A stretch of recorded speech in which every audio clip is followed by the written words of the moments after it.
सबके ज्ञान बाँटै छी है मैया।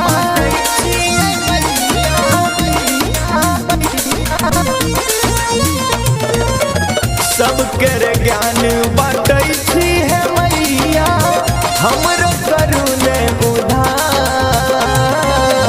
बेटा के सुनियो पुकार हे मैया रानी, बेटा के सुनियो पुकार।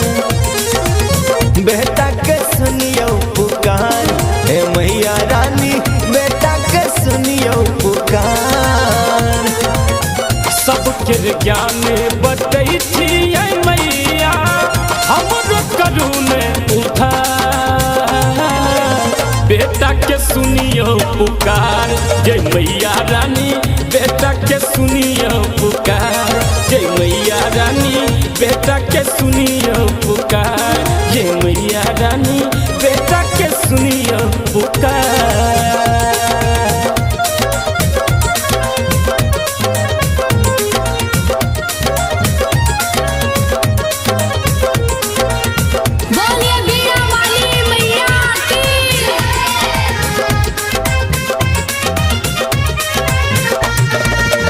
बेटा के सुनियो पुकार जय मैया रानी, बेटा के सुनियो पुकार।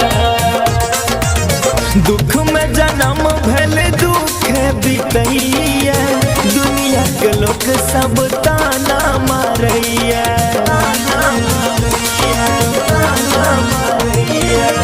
दुख में जन्म भेल दुख बितैया, दुनिया के लोग सब ताना मारैया। बेटा ही के अन बुझै छिकिया, बेटा ही के अन बुझै छिकिया, करियो ने अहाँ विचार। बेटा के सुनियो पुकार हे बीना वाली, बेटा के सुनियो पुकार। बेटा के सुनियो पुकार हे शारदे मैया, बेटा के सुनियो पुकार।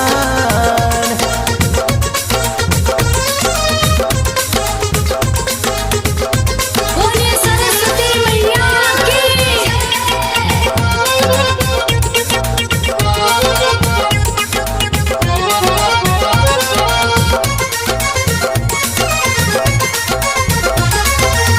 पुत तक पुत मुदा माता ने कुमाता, जग में छे सुंदर सबसे मैं बेटा के नाता। बेटा के नाता, बेटा के नाता।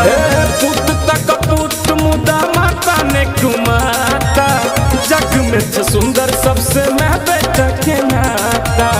तैयो चिमुन ने किया कामी है मैया, तैयो चिमुन ने किया कामी है मैया, हो सया जग संसार।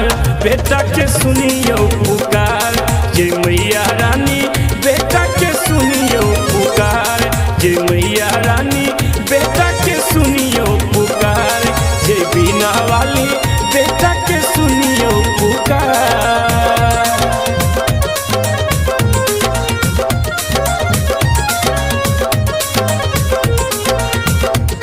बोलिए हंसवाहिनी मैया की।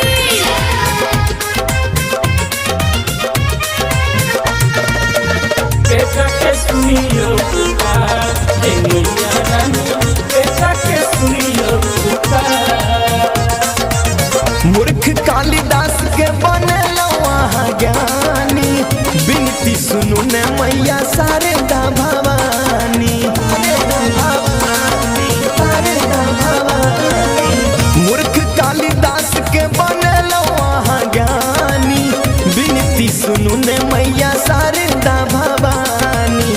मधुबनिया करे गुणगान ये मैया, मधुबनिया करे गुणगान ये मैया, राकेश के करियो बेरा पार। बेटा के सुनियो पुकार हे बीना वाली, बेटा के सुनियो पुकार। बेटा के सुनियो पुकार हे शारदे मैया, बेटा के सुनियो पुकार। सबके ज्ञान बाँटै छी मैया,